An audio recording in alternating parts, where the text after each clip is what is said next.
আসসালামু আলাইকুম আমার প্রিয় ভাই বোনেরা। আপনার কি এমন একটা সময় এসে পড়েছে যখন আপনি নিজেকে সম্পূর্ণ ভেঙে পড়া মনে করছেন? মনে হচ্ছে আমার এই কঠিন পরীক্ষাগুলো হয়তো আর কোনোদিন শেষ হবে না। বারবার মনে প্রশ্ন জাগছে, আমার সাথেই কেন এটা হচ্ছে, কেন এত কষ্ট দিচ্ছে আল্লাহ? কিন্তু আপনি কি জানেন এসবের পিছনে অনেক বড় কারণ লুকিয়ে আছে? আপনার জীবনে যে এত কঠিন পরীক্ষা আসছে আর ভাবছেন আল্লাহ কেন এত পরীক্ষা নিচ্ছে, তাহলে জেনে রাখুন, আল্লাহ আমাদের ভাঙার জন্য কখনোই পরীক্ষায় ফেলেন না, বরং এই কঠিন পরিস্থিতির মাধ্যমেই আল্লাহ আমাদের আরও ধৈর্যশীল, আরও শক্তিশালী করে তোলে, যাতে আমরা জীবনে আরও উন্নতি করতে পারি। আপনারা কি জানেন, কিছু মানুষ আছে যারা এই কঠিন সময়ে ভেঙে পড়ে না, বরং এই কঠিন সময়ের সাথে মোকাবিলা করে আর জিতেও যায়। আর সেই ভাগ্যবান ব্যক্তিদের মধ্যে আপনিও হতে পারেন। আমার প্রিয় ভাই বোনেরা, আজ আমি এমন 5টি বিষয়ের কথা বলবো যেগুলো হয়তো আপনার জীবনের অধ্যায়ে এসেছে বা এগুলোকে নিয়ে সারাক্ষণ ভাবতে থাকেন। এই বিষয়গুলো শোনার পর আপনার জীবনে যতই কঠিন পরিস্থিতি আসুক না কেন, আপনাকে আপনার জীবনে এগিয়ে যেতে সাহায্য করবে। 1 নাম্বার, যদি জীবন আপনাকে বারবার ভাঙে, তবে মনে রাখুন আপনি আরও শক্তিশালী হয়ে উঠছেন। প্রতিটি ভাঙন আপনাকে নতুনভাবে গড়তে শেখায়। দ্বিতীয় হলো বিশ্বাসঘাতকতা। কেউ বিশ্বাস ভাঙলে তার যন্ত্রণা যে কতটা গভীর তা আমরা অনেকেই জানি। বিশেষ করে আমরা যাদের সব থেকে নিজের আপন ভাবি, যাদের উপর সবচেয়ে বেশি ভরসা করি, জীবনের থেকেও বেশি ভালোবাসি, তাদের কাছ থেকে যখন বিশ্বাসঘাতকতা পাই তখন আমরা ভিতর থেকে ভেঙে যাই। কিন্তু জানেন এই পরীক্ষা আপনার জীবনে কেন আসে?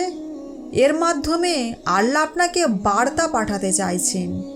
সেই মানুষটা আপনার জন্য কল্যাণকর ছিলই না। এমনকি আমাদের প্রিয় নবী সাল্লাল্লাহু আলাইহি ওয়াসাল্লামও এই পরীক্ষারও মুখোমুখি হয়েছিলেন। তার সাথেও বিশ্বাসঘাতকতা করেছেন তেনার অনেক কাছের মানুষরা। কিন্তু নবীজি আমাদের শিখিয়েছেন ধৈর্যের শিক্ষা। তিনি কখনো প্রতিশোধ নেননি, সব কিছু আল্লাহর উপর ছেড়ে দিয়েছেন আর বলেছেন, যে ব্যক্তি আল্লাহকে ভয় করে আল্লাহ তার জন্য একটি পথ বের করে দেন এবং তাকে এমন জায়গা থেকে রিজিক দেবেন যা সে কল্পনাও করতে পারেনি। এই আয়াত আমাদের শেখায় যে দুনিয়াতে বিচার না পেলেও আল্লাহর ন্যায় বিচার সবসময় কাছেই আছে। এই পরীক্ষার মাধ্যমে আল্লাহ আপনাকে বার্তা দিতে চাইছেন, মানুষ আপনাকে ধোঁকা দিলেও আল্লাহ কখনোই আপনাকে একা ছাড়বেন না। তৃতীয় হলো একাকিত্ব। আমাদের জীবনে এমন একটা সময় আসে যখন আমরা নিজেদের খুব একা অনুভব করি। মনে হয় চারিপাশটা অন্ধকার নেমে এসেছে, আমার জীবনে আসার কোনো আলোই নেই। চারিদিকে অনেক মানুষ থাকলেও একাকিত্ব মনে হয়।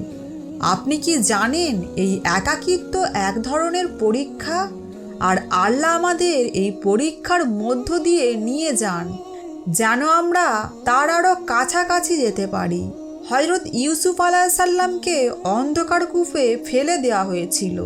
পরবর্তীতে তিনি কারাগারে বন্দী হন, পরিবার থেকে দূরে ছিলেন। কিন্তু তার এই একাকিত্বটা সব থেকে বড় সুযোগ ছিল আল্লাহর সব থেকে কাছে যাওয়ার। তার এই সময়টায় তিনি একান্তে আল্লাহর সাথে কথা বলতেন, তেনার ইবাদতে মশগুল হয়ে থাকতেন। কোরআনে বলা হয়েছে আল্লাহর সাহায্য খুব কাছেই। আপনিও হয়তো একাকিত্বে ভুগতে পারেন, কিন্তু আপনারও সময় আসবেই। শুধু ধৈর্য ধরুন এবং নিজের উপর ও আল্লাহর উপর ভরসা রাখুন। কারণ এই সময়টাই আল্লাহ নিজেই আপনাকে তার কাছে টেনে নিচ্ছেন আপনার আত্মাকে শুদ্ধ করার জন্য। চতুর্থ হলো নিজেকে ছোট মনে করা বন্ধ করুন। আপনি যদি কোনো কিছুতে ব্যর্থ হয়ে যান তাহলে নিজেকে বা নিজের ভাগ্যকে কখনো দোষ দেবেন না আর নিজেকে ছোট ভাববেন না, কারণ এটাও আপনার একটি পরীক্ষা। কারণ প্রতিটি ব্যর্থতা একটি নতুন সুযোগ। শুধু আল্লাহর উপর ভরসা রাখুন। পঞ্চম হলো স্বপ্ন দেখুন এবং তা অর্জনের জন্য কঠোর পরিশ্রম করুন, কারণ চেষ্টা কখনো ব্যর্থ যায় না। একটা স্বপ্ন ভেঙেছে তো কি হয়েছে, আবার নতুন করে পথ চলার চেষ্টা করুন। আল্লাহ আপনার সাথে সব সময় আছেন। শেষে একটা কথাই বলবো, কষ্ট ছাড়া সাফল্য আসে না, আর ধৈর্য ছাড়া কষ্ট পার হওয়া যায় না। আপনার অবস্থান কঠিন হলেও এগিয়ে যান, কারণ প্রতিটি অন্ধকারের পরেই নতুন আলো অপেক্ষা করছে ইনশাআল্লাহ। যারা চ্যানেলে নতুন এসেছেন তারা চ্যানেলটিকে সাবস্ক্রাইব করে ইসলামের প্রতি আহ্বানের সাথে থাকুন। আসসালামু আলাইকুম।